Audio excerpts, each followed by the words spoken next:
Good morning mga kakapal! Ayan po, napakaganda po ng araw ngayon.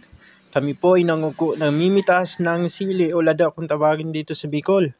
Ayan po si Mama, balot na rin kasi matindi po ang sikat ng araw dito. Yun si Mama nakaputi at ako naman po yung nakaitim.